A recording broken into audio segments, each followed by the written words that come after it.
लोकसभा चुनाव के नतीजों के बाद उत्तर प्रदेश की राजनीति गरमाई हुई है। एक तरफ दिल्ली में बैठकों का दौर जारी है तो दूसरी तरफ सूबे के मुख्यमंत्री योगी आदित्यनाथ ने यूपी की 10 विधानसभा सीटों पर होने वाले उपचुनाव के लिए तैयारियां शुरू कर दी है।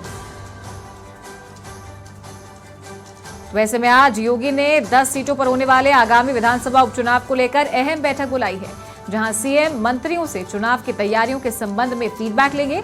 मुख्यमंत्री आवास 5 कालिदास मार्ग पर होने वाली ये बैठक काफी महत्वपूर्ण मानी जा रही है। तो बैठक में सीएम मंत्रियों से फीडबैक लेंगे और आगे की रणनीति पर चर्चा करेंगे। तो वहीं इस बैठक से पहले 30 जून को हुई बैठक में योगी ने 10 सीटों पर होने वाले उपचुनाव में मंत्रियों की ड्यूटी लगाई थी।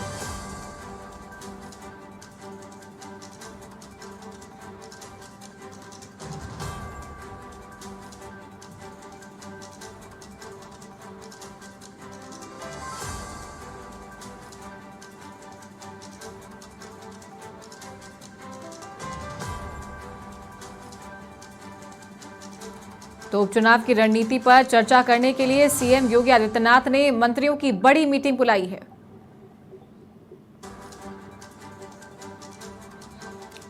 तो state head Amrish Singh UP से फोन लाइन पर हमारे साथ जुड़ गए हैं। अमरीश, जिस तरीके से लोकसभा चुनाव में जो रिजल्ट आए थे वो संतुष्ट नहीं कर पाए थे, नुकसान हुआ था, और विधानसभा उपचुनाव अब होने वाले हैं। 13 सीटों पर पहले चुनाव हुए उपचुनाव, लेकिन उसमें भी भाजपा को कुछ खास फायदा नहीं हुआ है, 2 सीटें हाथ आई है। क्या जानकारी है, किस तरीके से अब रणनीति बनाई जा रही है यूपी में? देखिए, निश्चित तौर पर आज से 2 दिन पहले चारू जिस तरीके से प्रदेश की कार्य समिति बैठक भारतीय जनता पार्टी की हुई थी, उसके बाद आज सुबह 11 बजे 5KD पर मुख्यमंत्री आवास पर मुख्यमंत्री योगी आदित्यनाथ ने अपने सभी मंत्रियों के साथ एक बैठक बुलाई है।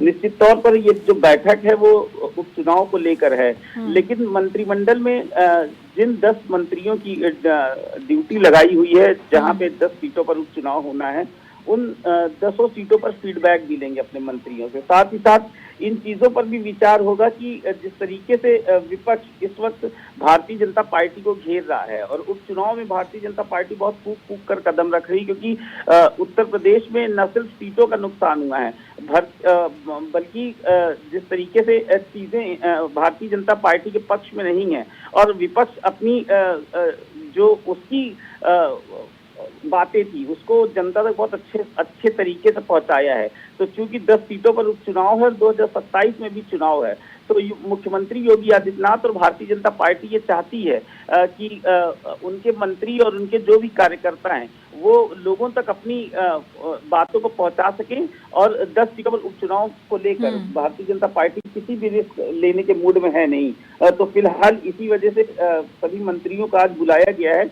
और जिन 10 मंत्रियों को खास तौर पर इन उपचुनाव के लिए जिनकी तैनाती की गई है उन जिलों में, उन विधानसभा सीटों पर, उनसे फीडबैक लेंगे मुख्यमंत्री योगी। चालू तो अमरीश, अगर बात करें इन 10 विधानसभा सीटों की, तो पहले कितनी सीटें भाजपा के पास थी और कितनी सीटें कांग्रेस के पास थी, और अब क्या माहौल लग रहा है? देखिए, 10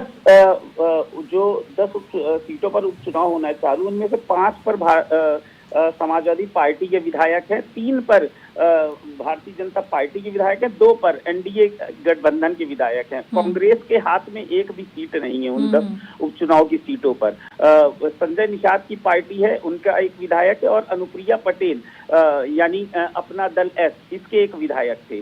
तो कुल मिला के एनडीए गठबंधन के तहत 5 विधायक हैं और समाजवादी पार्टी के 5 विधायक हैं। इनमें से 9 विधायक लोकसभा चुनाव जीत कर आए और 1 विधायक यानी कि सीसामऊ सीट से, कानपुर की विधानसभा सीट है सीसामऊ विधानसभा सीट, यहाँ पर समाजवादी पार्टी के विधायक थे इरफान सोलंकी, जिनको सजा हुई है और उनकी सीट खाली हुई है। 2 वर्ष से अधिक की सजा हुई है, उनको 7 वर्ष की कैद दी गई है, तो इस वजह से वो सीट खाली हुई। तो 10 उपचुनाव में एनडीए गठबंधन के पास 5 सीट है और समाजवादी पार्टी के पास 5 सीट है। इन पर चुनाव होना है और भारतीय जनता पार्टी चाहती कि ज्यादा से ज्यादा सीटें जीते। इस वजह से भी इन सीटों पर मंथन होना है, और भारतीय जनता पार्टी को पता है कि अगर उपचुनाव में हल्का भी उनके अगर वो सीटों को हारते हैं, खासतौर पर अपनी उन सीटों को हारते हैं, तो एक बड़ा नुकसान उनको प्रदेश में हो सकता है। ठीक है, बहुत शुक्रिया अमरीश आपका हमारे साथ जुड़ने के लिए और ये जानकारी देने के लिए।